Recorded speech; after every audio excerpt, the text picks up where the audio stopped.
வச்சுக்கிட்டு தொழுவோம், பிள்ளைகளை தூக்கிட்டு தொழலாம். நம்ம பெண்கள் சொல்லக்கூடிய ஒரு சாட்டு என்ன தெரியுமா? வேணுமென்று சொல்லல, அவங்க அப்படி நினச்சிக்கிறாங்க. சின்ன பிள்ளை என்ன மூத்திரம், அதனால் பிள்ளை பெருக்கட்டும். அப்போ அதுக்கடையில் மவுத்தானா என்ன இது? மவுத்தானா என்ன செய்கிற? அதான் இஸ்லாம் சொல்லி தந்துட்டேன். பொம்பளை பிள்ளையா தண்ணியை கொட்டி விடு, ஆம்பளை பிள்ளையா தண்ணியை தொளிச்சு விடு. எனி டைம் நான் சுத்தமாக தான் இருக்கேன், எனி டைம் நாம் சுத்தமாக தான் நிற்கும். வீட்டில் திண்ணையில் மூத்திரமா பண்ணி விடும். எல்லா நேரமும் எல்லா இடத்தையும் சுத்தமாக தான் இருக்குது. அப்போ அவ்வளோ பெரிய வீட்டை கட்டிக்கு தொழுக இடம் இல்லையா? ஆனால் ஒரு சோபா செட்டு வேண்டி கொடுத்தா வைக்க இடம் வந்துடும். நான் என்ன சொல்கிறேன்டா, கண்டிப்பாக நாங்கள் இந்த சாட்டு சொல்லி தொழுகையில் பொடுவோக்கா இருக்கக்கூடாது, தொழணும். புள்ள கணாட்டம், ஒரே தடவையில் இரட்டை பிள்ளையாம், இல்லாட்டி 2.5 வயசு பிள்ளை இருக்கக்கூட 1 வயசு பிள்ளை வந்துட்டான், அதனால் தொலையில்லாதான் தொழலாம். ஒரு பிள்ளையை இடுப்பில் இன்னொரு பிள்ளையை தோளை வச்சுக்கிட்டுன்னு தொழலாம். ஆம்பளை தொழுது காட்டினாங்க. நபிகள் நாயகம் ஸல்லல்லாஹு அலைஹி வஸல்லம் அவர்கள் வீட்டுக்கு மகள் பேரப்பிள்ளையோட வந்துட்டா. பேரப்பிள்ளையோட கொஞ்சம் விளையாட்டிக்கிறாங்க. பாங்கு சொல்லி இக்காமத்து சொல்கிற நேரம் வந்தாச்சு. அப்போ கூட பெருமானா ஸல்லல்லாஹு அலைஹி வஸல்லம் வாங்க, பொம்பளைக்கிட்ட பிள்ளையை கொடுத்துக்கலாம், மகள் நான் தொழுவிக்கணும், குடி மகள் பிள்ளையை ஜைனப் அந்த பிள்ளையை கொடுக்கல. மனைவி கிட்ட கொஞ்சம் ஆயிஷா இந்த பிள்ளையை வச்சுக்கோமா, கொடுக்கல. பிள்ளையை தூக்கி தோலை வச்சுக்கிட்டே வந்து சப்புகளை சீர் செய்கிறாங்க. தோலை பிள்ளை இமாம், தோலை பிள்ளை சப்புகளை சீர் செஞ்சிட்டாங்க. நபிகள் நாயகம் ஸல்லல்லாஹு அலைஹி வஸல்லம் அவர்கள் தோளில் பேர குழந்தைய வச்சுட்டு எங்களுக்கு தொழுவிச்சார்கள். சுஜூதுக்கு போகும்போது அந்த பிள்ளையை தூக்கி கீழே வச்சுட்டு சுஜூதை செஞ்சாங்க. அடுத்த ரக்காயத்துக்கு கிளம்பும்போது பம்பா கீழே இருந்த பிள்ளையை தூக்கி தோலை வச்சு கிளம்புறாங்க. நாம நம்மட அசுரத்து ஒன்று பிள்ளையை வச்சுக்க தொழுதொன்னே நிர்வாகமோட நம்ம மசூரா ஒன்று கூட்டி, மௌலவி உங்களுக்கு நாங்கள் சம்பளம் தர பிள்ளை வளர்க்குறதுக்கு இல்லை, பெரிய ஒரு டிபார்ட்மெண்ட்டே கூடிடும். நபிகள் நாயகம் ஸல்லல்லாஹு அலைஹி வஸல்லம் அவர்கள் தோளை வச்சுக்கிட்டு தொழுது காட்டினாங்க. இது பெண்களுக்கு ரொம்ப பொருத்தம். நம்ம பிள்ளைகளை வச்சுக்கிட்டு தொழணும், பிள்ளைய தோளை வச்சுக்கிட்டு தொழலாம், தொழணும். பிள்ளைய கத்த என்ன செய்கிறோம், தொழுகிறோம். அதே மாதிரி பாருங்கள், நபிகள் நாயகம் ஸல்லல்லாஹு அலைஹி வஸல்லம் காலத்தில் ரசூலுல்லாஹி ஸல்லல்லாஹு அலைஹி வஸல்லம் பள்ளிவாசலில் தொழுகை நடத்திட்டு இருக்கும்போது அவசரமாக சின்ன சூறா ஓதி கடந்து ருக்கு சுஜூத் செஞ்சு சலாம் கொடுத்துட்டு எழும்பி சொன்னாங்க. பிள்ளைகளுடைய அழுகை சத்தம் கேட்டது. அந்த தாய் மனசு பாடுபடாமல் இருக்கணுங்கிறதுக்கு தொழுகையை வேகமாக்கிட்டேங்கிறாங்க. அப்போ பிள்ளைகளை எடுத்துக்கிட்டே பெண்கள் என்ன செய்கிறாங்க, பள்ளிவாசலுக்கு தொழுகைக்கு வர்றாங்க. நாம் ஒரு பிள்ளையை வச்சுக்கிட்டு சுபஹானல்லாஹ் ஒரே ஒரு பிள்ளையை வச்சுக்கிட்டு தொலையே இல்லாதான், என்னமோ அவள் தான் உலகத்தில் பிள்ளை வளர்க்குறாள் மாதிரியும் வேறு ஒருத்தருக்கும் பிள்ளைகள் இல்லாத மாதிரியும் பேச்சாயிருக்கும்.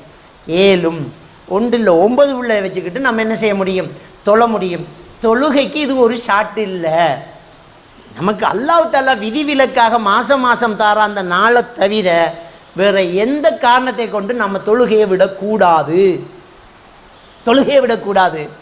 அப்போ மார்க்கம் நமக்கு சில சலுகைகள் தந்திருக்குது. சிலருக்கு தடுமல், சிலருக்கு ஜலதோஷம், சிலருக்கு பனி ஒத்துக்கிறல்ல, சுபகுக்கு குளிக்க இயலா, இப்படியான சில காரணங்களை சொல்லி வீட்டு மாப்பிள்ளையோட சண்டை. அப்படி சுபகுக்கு என்ன குளிக்க இயலா அப்படி என்று சண்டை இல்லை, ஒன்றும் குளிக்கட்டாட்டியும் பரவாயில்ல, டைம் செய்யலாம் இல்லை. அப்போ நம்ம அடுத்தவங்களை நம்ம நோவினை செய்ய தேவையில்லை.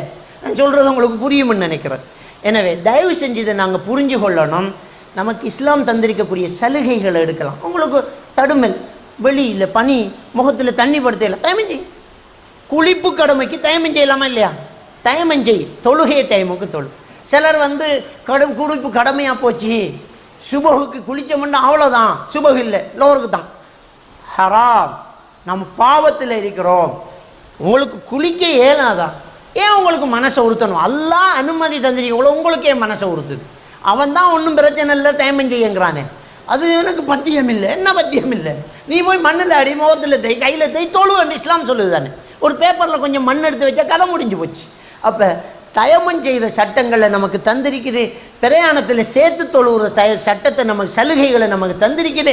இப்னு அப்பாஸ் ரலியல்லாஹு தஆலா அவங்க சொல்கிறாங்க, அல்லாஹ் இந்த அடியானுக்கு கொடுத்த சலுகைகளை எடுத்து நடப்பதை அல்லாஹ் எப்படி விரும்புகிறான் என்றால், பர்லை எடுத்து நடப்பதை விரும்புவதை போன்று விரும்புகிறான். நமக்கு தந்த ஃபர்லை நம்ம எப்படி செய்யணும்னு அல்லாஹ் விரும்புகிறானோ, அது மாதிரி நமக்கு தந்த சலுகைகளை எடுத்து நடக்கிறத அல்லாஹ் விரும்புகிறான். நான் பிரயாணத்தில் தான் இருக்கிறேன், ஆனால் 4 தான் தொழுவேன், லொஹரை 2 தொழ மாட்டேன் அப்படின்னு சொன்னால் நம்முடைய முட்டாள்தனம். அது 2 தொழுவது தான் அல்லாஹ் நமக்கு தந்த சலுகை. பிரயாணத்தில் நீ சுருக்கி தொழு, 2 தொழு, உனக்கு என்ன பிரச்சனை? எஷாவையும் லொஹரையும் அசரையும் 2 தான் தொழுகிறது. அப்போ அல்லாஹ் நமக்கு அனுமதி தந்திக்கும் போது இப்போ என்ன ஒன்று பிரச்சனை? அப்போ அல்லாஹ் நம்ம தந்த சலுகைகளை எடுப்போம், அதனால் நமக்கு மார்க்கம் நம்ம ஈஸியாகுது. அப்போ நம்முடைய பிள்ளைகளுக்கு அது வழங்கப்படுத்தலாம். எனவே தொழுகையில் ரொம்ப பொடுபோக்காக இருந்துடக்கூடாது, தொழுகை ரொம்ப கவனமாக இருக்கணும். இன்ன ஸலாத்த கானத் அலல் முஃமினீன கிதாபம் மவ்கூதா, மூமின்கள் மீது தொழுகை ஒரு நேரம் குறித்த கடமையாக என்ன செய்யப்பட்டிருக்குது, கடமையாக்கப்பட்டிருக்குது.